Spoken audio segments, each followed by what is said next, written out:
טוב, אז יש פה בעיה בעמוד הראשי שהיא גם קשורה לפאנל ניהול.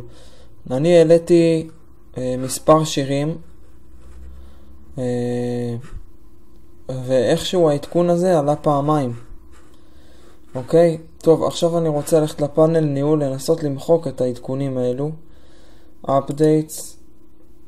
בואו נראה. הנה, אני רואה שזה פעמיים. בואו נמחק את אחד מהם נגיד. delete.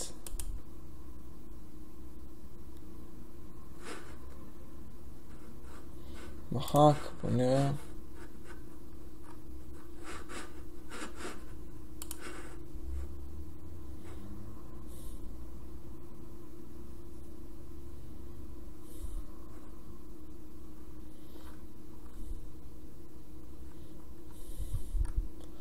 יופי, לפחות כשזה מוחק דברים זה באמת מוחק.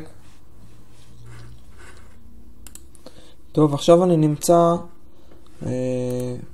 כאן, אני רוצה לעשות עדכון שירים חדש. בואו ניקח את ה6 שירים האלו, נלך למולטי לינקס, נעלה את זה בתור עדכון. הבא, עדכון שירים, שמתי אותם. בואו ננסה לזכור את הסדר. To change, E40, אוסטין, ברנר, קדלונה, The Internet. שים לב, 1, 2, 3, 4, 5, 6.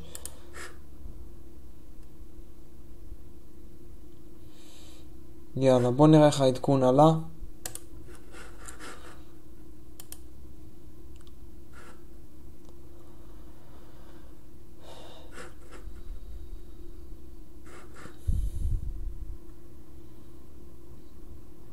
העדכון עלה לפי הסדר, בעמוד הראשי.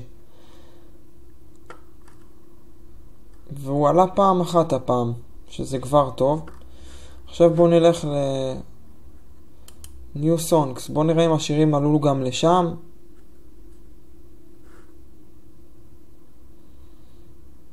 כמו שאתה רואה הם עלו בסדר לא נכון. בסדר מבולגן. עצמם. עכשיו אני נמצא בפאנל ניהול בתוך העדכון. בעדכון עצמו אני רואה שהשירים הם בסדר, שהוא לפי כמו שהעליתי, אז אין עם זה בעיה. ועכשיו עברתי לעמוד New Songs. לא, לעמוד Songs, אני מבין הוא נותן פה הכל. בקיצור, פה זה מעורבב בסדר שהוא לא נכון, לא כמו שהעליתי בעדכון. אז המסקנה היא שכשאני מעלה עדכון, השירים לא עולים בסדר נכון רק בתוך העמוד Songs, New Songs. ואולי גם זה ככה ב-Old But Gold. צריך לבדוק את זה. צריך לבדוק גם בווידאוים שגם אין את אותה הבעיה.